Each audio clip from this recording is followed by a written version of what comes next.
श्री स्वामी समर्थ. यंदा 14 जानेवारी 2026ला मकर संक्रांती आलेली आहे आणि याच दिवशी एकादशी सुद्धा आलेली आहे.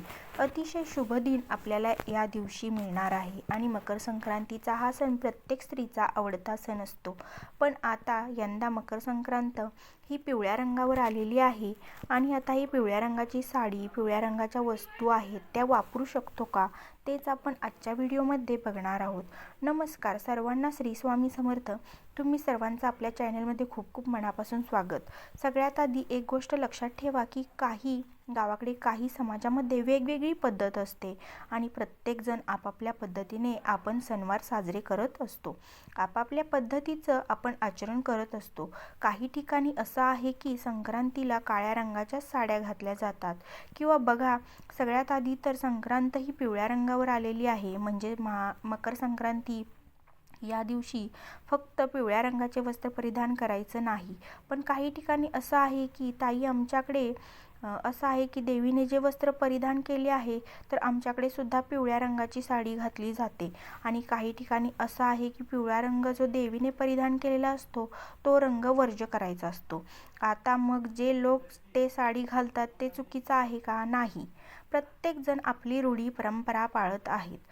मला तर वाटत ते की आता काही लोक म्हणतात की पिवळ्या रंगाच्या साड्या घालायच्या नाही कारण देवी ही पिवळ्या रंगाच्या साडी देवीने परिधान केलेली आहे.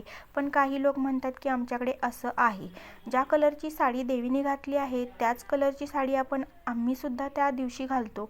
आता हे चुकीचं आहे, बरोबर आहे, आपल्याला माहिती नाही, पण प्रत्येकजण आपली चालीरीती पाळत असतात. सगळ्यात आधी पिवळा रंग हा वर्ज्य मांडलेला आहे. जर तुमच्याकडे ती पद्धत असेल तर नक्कीच तुम्ही ती पाळा. मकर संक्रांतीच्या ज्या रंगाची साडी परिधान करायची आहे, कुंकू आलं म्हणजेच हळदी कुंकू आलं, रथसप्तमीपर्यंत हा सण चालू असतो. काहीच अडचण नाही. तेव्हा तुम्ही जो पिवळा रंग आहे तो फक्त मकर संक्रांतीपर्यंत त्याच दिवशी म्हणजे 14 जानेवारीलाच वर्ज्य केला आहे. बाकी नंतर तुम्ही भोगीला घालू शकता, तुम्ही किंक्रांतीला घालू शकता किंवा तुम्ही नंतर सुद्धा घालू शकता. तुमची इच्छा असेल तर फक्त मकर संक्रांतीच्या दिवशी तुम्ही तो रंग वर्ज्य करा. त्याचबरोबर दुसरं महत्त्वाचं येतं की ताई, आता मकर संक्रांतीला रंगाचं बघा, काही ठिकाणी असं असतं की काळा रंग निषिद्ध मानला जातो, घरामध्ये काळा रंग वापरत नाहीत. तर या गोष्टी खूप पालन करत असतात आणि आपण की रंग कुठलंच काही आपण घालत नाही. आपण मकर संक्रांती असा सण आहे की आवर्जून आपण हळदी कुंकू करतानाही काळा रंग घालत असतो किंवा मकर संक्रांतीच्या दिवशी सुद्धा काळा रंग घालत असतो. याचं कारण तुम्हाला सांगते. एक तर थंडी खूप जास्त पडलेली आहे आणि आपल्याला जे विटॅमिन डी आहे ते ज्याला ड जीवनसत्व म्हणून ओळखलं जातं, जर हे मकर संक्रांतीच्या दिवशी पतंग उडवायचं, पण हेच कारण असतं की आपण संपूर्ण उन्हाच्या प्रकाशाखाली यावं आणि विटॅमिन डी आपल्याला मिळावं. आणि आपण बघा, उन्हाळ्यात आपण काळा रंग घालतो का? नाही, कारण त्या उष्णता खेचली जाते, एकदम गरम, म्हणून थंडीमध्ये काळा रंग घालतो कारण जे काही सूर्याची किरणे आहेत त्या रंगावर जास्त प्रमाणात आली की आपल्याला ऊब मिळते, म्हणून काळा रंग आपण घालत असतो थंडीच्या दिवसामध्ये.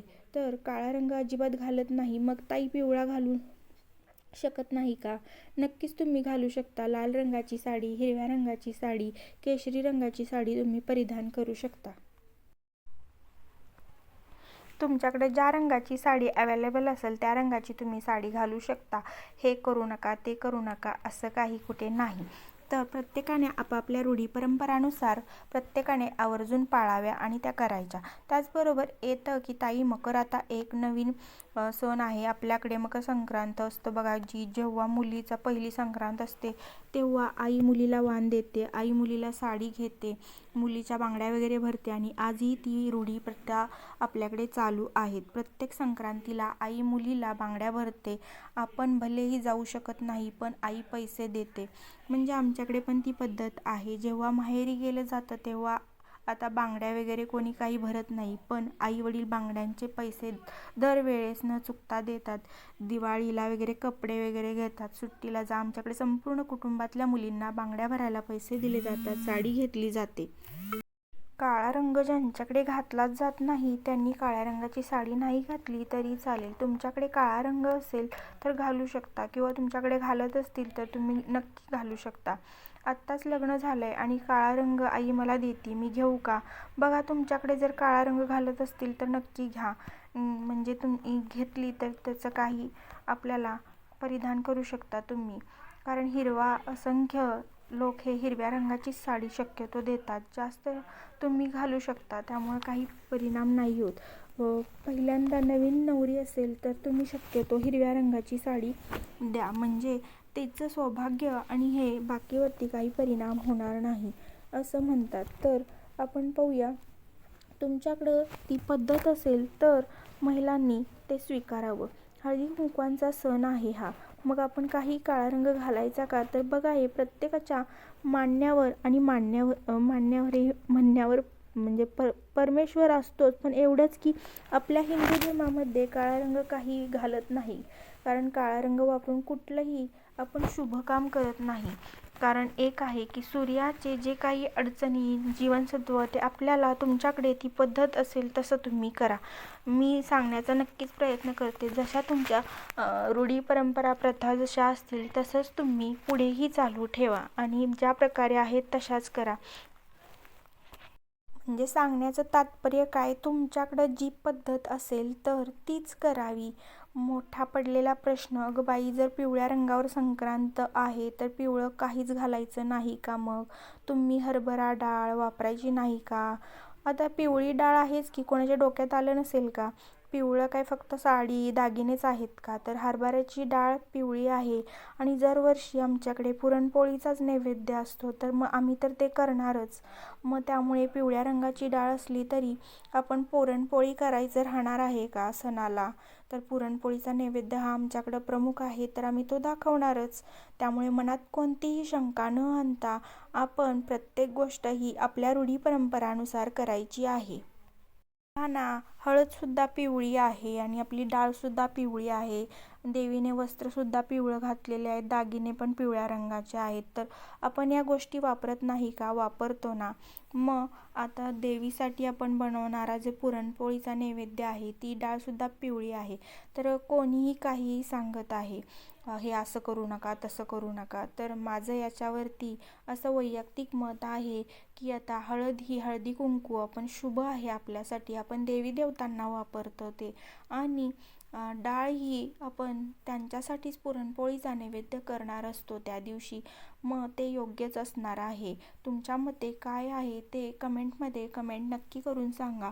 तुम्ही तुमच्या रूढी, प्रथा, परंपरानुसार तुम्ही जो निर्णय असेल तुमचा तो नक्की आपल्या चॅनेलला सबस्क्राईब, लाईक करायला विसरू नका. कारण प्रत्येकजण आपापली मते मांडत आहे, पण असं कुठे लिहून ठेवलेलं नाही की हे करू नका, ते करा आणि तेच केलं पाहिजे.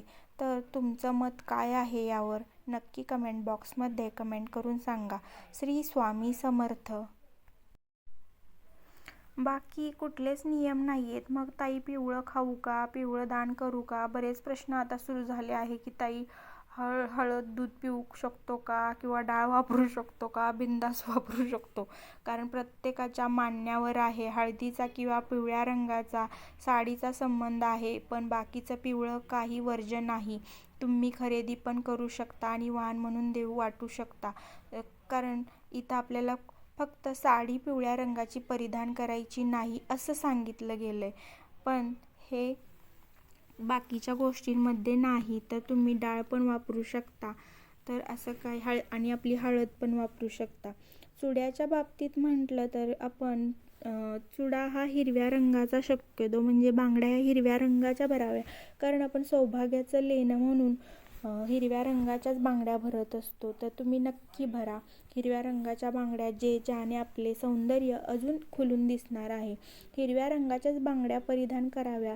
आपल्याकडे ती पद्धत आहे की आई लेकीला बांगड्या भरत असते. तुमच्याकडे पण असेल, ती नक्की असेल. हिरव्या रंगाच्याच बांगड्या परिधान करतात. नक्की तुमची यथाशक्ती असेल तर कुठल्या पण स्त्रीला, सवाष्णीला वगैरे कुठल्या पण स्त्रीला तुम्ही हिरव्या रंगाच्या बांगड्या परिधान नक्की म्हणजे करायच्या असतात. चांगलं असतं. तुमची आई असेल तर तुमच्या आईला सुद्धा तुम्ही हिरव्या रंगाच्या बांगड्या भरू शकता.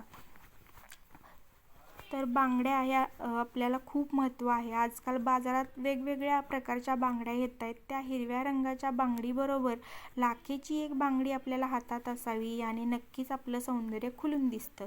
यात काही शंका नाही. भले तुम्ही किती पण वेल्वेटच्या सोन्याच्या, आता ताई सोनं पण वापरू नये का, तर असं अजिबात नाही बरं का. तुम्ही सोनं घालू शकता, रोजच्या वापरात सोनं घालू शकतो, सोनं वापरू शकता. संक्रांतीचा आणि सोन्याचा काही संबंध नाही. सोनं खरेदी करू शकता का, नक्कीच. असे बजेट तर तुमचे, तुम्ही सोनं खरेदी करू शकता, त्याच्याशी काही या संक्रांतीचा संबंध नाही. तर लोक पाळत नाहीत, प्रत्येकाचं वैयक्तिक असं मत असतं, आपण त्याच्याबरोबर भाष्य करू नये. पण तुमच्या घरात जर ती पद्धत असेल तर नक्कीच ती पाळावी. त्याचबरोबर हिरव्या बांगड्या नक्कीच या मकर संक्रांतीचा आपल्याला सण आहे तर आपण नक्कीच भरावे. तुम्हाला हा व्हिडिओ आवडला असेल तर नक्की लाईक, शेअर आणि सबस्क्राईब चॅनलला करायला विसरू नका. थँक्यू. शेवटपर्यंत पाहिल्याबद्दल मी तुमची मनापासून आभारी आहे. श्री स्वामी समर्थ.